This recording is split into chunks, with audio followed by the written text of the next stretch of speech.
We give the world our patience and bring home our exhaustion. And the people that we would die for are handed what the day left behind.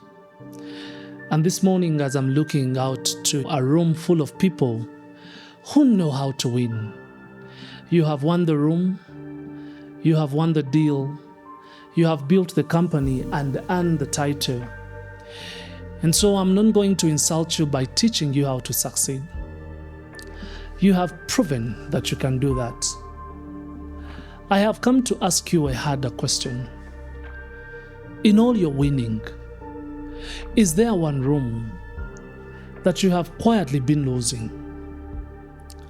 Because a person can win everywhere the world is watching and slowly lose the one place the world never sees. Think about who you are out there. You are patient with strangers. You are gracious with clients. You forgive people who have not earned it. And you keep your composure for the ones who waste your time. You give the world an extraordinary version of yourself. A measured you. A generous you. A kind you. And here is the tragedy, and I say it as one of you. We spend that best self all day long, and by the time we reach our own front door, there is nothing left but our silence and our last nerve.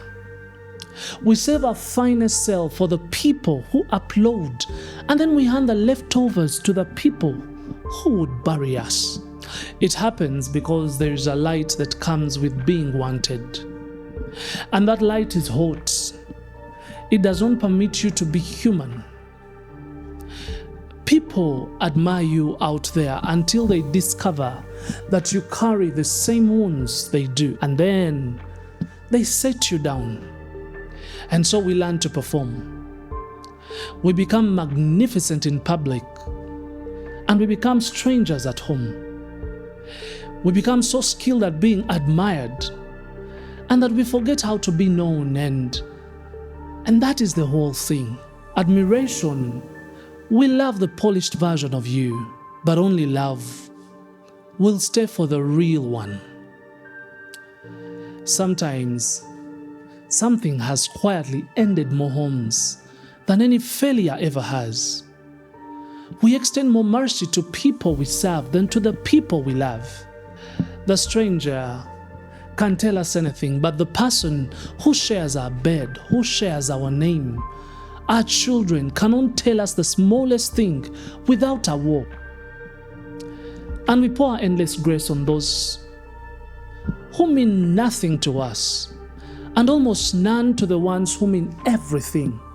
And our children are watching us do it, learning from us exactly how easily love can be withheld. And when home begins to feel less like a victory and more like a verdict, then we do not stay and repair it. Instead, we run. We invent work. We take late meetings that could have been an email. Why? Because the office rewards. It rewards us and the house convicts us. And so we would rather be celebrated by strangers than truly be seen by the people who love us. And here is the turn that I wish someone had shown me 20 years ago. It was never your job to fix the person you love. It is your job to love them broken. And that is the part that heals you, and not just them. Because the day you learn to love another person in their brokenness is the day you finally become able to forgive your own. Understand then that winning at home is not a feeling. It is a fight. The hardest and most honorable fight that you will ever be in. And some evenings you are not even unhappy with them. You are unhappy with life, with the deal that fell through. And you carry that whole storm home and hand it to the one person who did nothing to deserve it. The fight is not to feel good.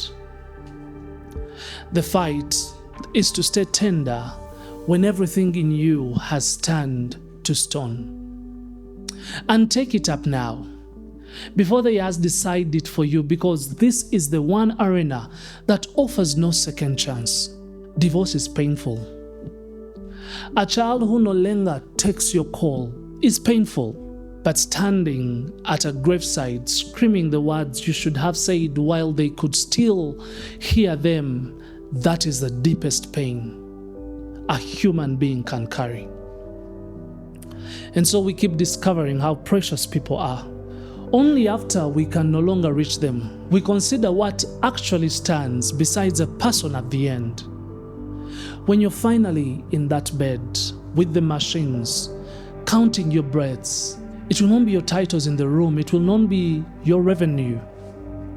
Money does not follow the hearse. Children do. Grandchildren do. And the people you made time for, or the aching empty space where they should have been. $1 billion cannot hold your hand. It cannot lean close and tell you that you were loved. Only a person can do that, and only people you were quietly building a home for, while you told the world you were too busy building everything else. And so here's my charge. I charge you that you already know how to win. Then go and win. Go and win the one thing that will be still standing when the applause has gone. Go home, not merely in your body, but in your attention, in your tenderness, in the mercy that you have spent so freely on strangers. Give the people you love the version of you the world has been getting for free.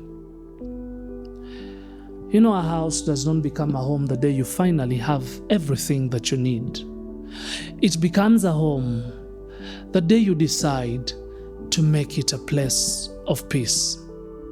For them, and for at long last, for yourself. And surely you can lose almost anywhere in this life and recover. But home is the one place you cannot afford to lose. So do not run from it any longer. Walk back through that door. Win quietly. Win faithfully. Where no one is watching.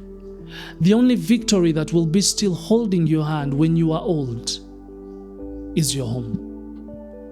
Remain thoughtful. Remain human.